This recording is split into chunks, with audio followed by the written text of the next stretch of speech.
l'autorité et la règle commune sont trop souvent défiées par certains jeunes. Cela nous rappelle à ce sentiment qu'une partie de nos adolescents glisse lentement vers une forme d'isolement, d'individualisme, et parfois même vers le pire, vers une forme de violence déchaînée, morbide, sans règle. Aujourd'hui, c'est la République qui contre-attaque. D'abord, nous devons accompagner, aider les parents. Nous lutterons contre l'oisiveté par tous les moyens. Et nous veillerons à ce que les enfants puissent être accueillis à l'école, en continu, toute la journée. Tous les collégiens seront scolarisés tous les jours de la semaine entre 8h et 18h, à commencer par les quartiers prioritaires et les réseaux d'éducation prioritaires. Avant qu'un jeune ne tombe vraiment dans la délinquance, quand on s'aperçoit qu'il commence à avoir de mauvaises fréquentations, à traîner dans la rue, nous proposerons aux parents que leur enfant soit envoyé en internat, loin de son quartier et de ceux qui le poussaient à plonger. Je souhaite, comme je l'avais annoncé dans ma déclaration de politique générale, que les parents défaillants puissent faire l'objet de travaux d'intérêt général. Enfin, les convocations du juge, on s'y rend. Je souhaite qu'il soit possible désormais pour le juge des enfants de prononcer une amende pour les parents qui ne répondent pas à ces convocations. Nous allons réguler l'usage des écrans pour les jeunes. Je souhaite aussi que nous évitions aux jeunes de prendre des mauvaises habitudes dès la petite enfance. C'est un travail que nous menons avec la ministre Sarah El Haïry. Des parlementaires travaillent par ailleurs sur ce sujet. Je pense à Annie Genevard et Antoine Vermorel-Marquez, qui ont proposé une proposition de loi sur le sujet pour interdire l'usage des écrans en crèche et chez les assistantes maternelles. Je souhaite que nous puissions explorer la reprise de cette proposition. Attaquer le mal à la racine, c'est enfin redoubler d'efforts contre la délinquance. Nous nous sommes fixés un objectif, doubler la présence policière sur la voie publique d'ici à 2030. Nous avançons en ce sens avec fermeté et résolution.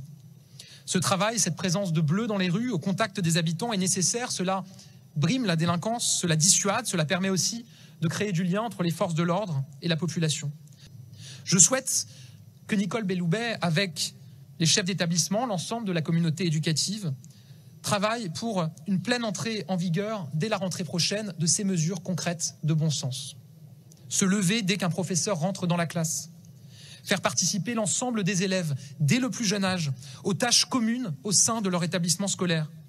C'est cela, pour moi, instaurer une véritable culture du civisme et de la responsabilité partagée à l'école, partout et tout le temps.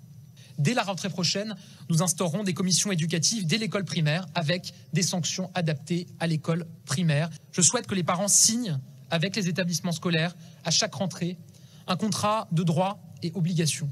En cas de dérive de leur enfant, en cas de défaut manifeste d'assiduité, en cas de non-participation des parents à l'éducation de leur enfant.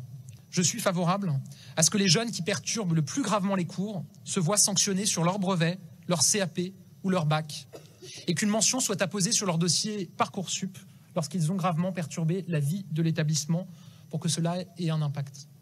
La condition pour ne pas être sanctionné, pour effacer cette mention, ce sera la réalisation d'activités d'intérêt général et bien sûr de se tenir à carreau. Pour sensibiliser chacun à la justice et aux sanctions, je souhaite que les jeunes qui commencent à partir à la dérive, qui sont identifiés au sein de leur établissement scolaire, de leur collège, comme ne respectant pas les règles, ayant du mal à imaginer, anticiper ce que peuvent être les sanctions du non-respect de la règle, je souhaite que ces jeunes, systématiquement, assistent à une comparution immédiate au tribunal, dans le public, pour comprendre la règle. Par ailleurs, et pour que chacun puisse répondre de ses actes, nous allons créer les mesures d'intérêt éducatif qui seront l'équivalent des travaux d'intérêt général pour les mineurs de moins de 16 ans. Ma boussole, c'est l'impunité zéro, c'est la sanction immédiate.